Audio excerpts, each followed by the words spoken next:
Want to fill your home with little bursts of joy?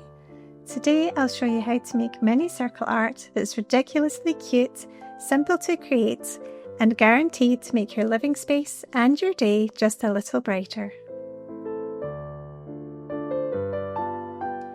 I'm using small circles of watercolour paper. It's easiest to buy these ready-made unless you have a circle cutter to hand. I bought these from Amazon. They actually came in a pack with square papers too, which I used in my gratitude doodle video. I'll link the description to that video if you'd like to check it out. You can also use squares, rectangles, whatever your preference, by cutting down a larger sheet of paper. If you want to use watercolour paint, make sure you use watercolour paper so that the paint behaves properly.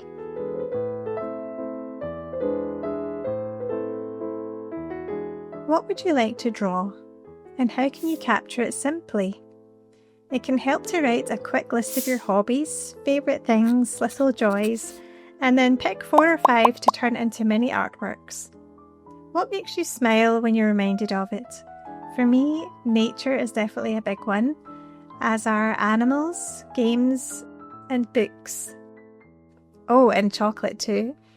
Once I have some topics, I'll sketch a little draft of each to warm up before working on the finished piece. Since I'm working with circles, I'm thinking of ways to fit the drawing into the shape in a way that complements the circle. So for the first one, I've simply created a circular border, but I've also drawn a mushroom with a curved top, mimicking the top of the paper.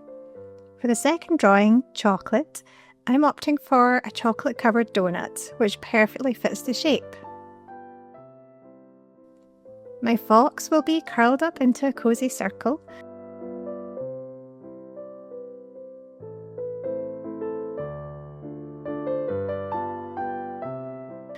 I'll depict my love of gaming with the PlayStation icon.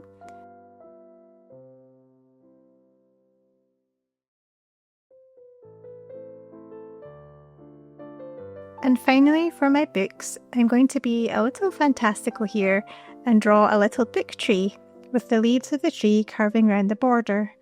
So have a think about how you can draw your image to fit the circles in a clever way.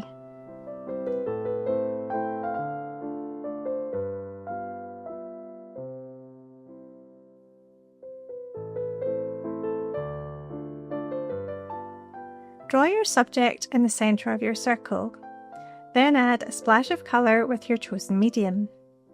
You can keep the background white for a clean look, or fill it with soft colours for extra mood. For this one, I'm using a compass to create a neat border around the edge, leaving a little white trim. Whether you keep it simple or go detailed, the small size encourages a focus on mood and charm rather than complexity. I'm looking to portray the calm mood nature can invoke within me when I observe it. With this mini painting, I've started it with a yellow background. Since I'd like this to have a warm look to it, I'm avoiding a blue sky and using yellow in the hope it will translate as sunlight peeking out between the trees. I jump between painting different sections of the scene quite a lot as well, because I'm waiting for other areas to dry before adding more layers.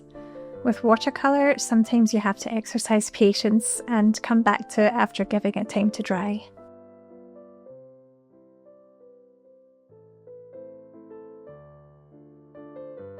I love making these because they are simple to create and bring gentle moments of joy wherever you display them, and just perfect for adding a little everyday happiness to your home or workspace.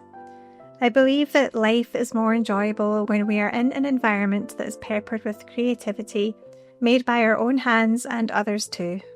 Plus, don't you always feel better when your environment is aesthetically pretty and reflecting all the things you love and cherish? I certainly think so.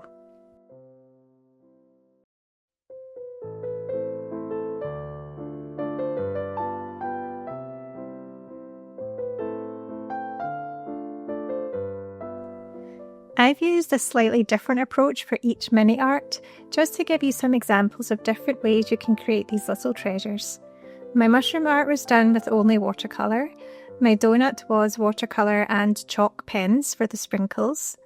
My fox was watercolour and pen. My PlayStation icon was created with an abstract splash of watercolour with cut-out card glued on top. And my book tree was created with gouache paints and pen. Aren't these just adorable? I can't wait to give them a home in my space.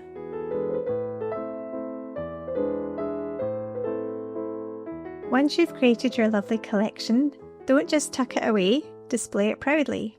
Here are some ideas. Arrange them above your desk or workspace for daily inspiration. Punch a small hole through them and thread through some string or ribbon for a nice floaty display, either hanging vertically or as a garland along a wall.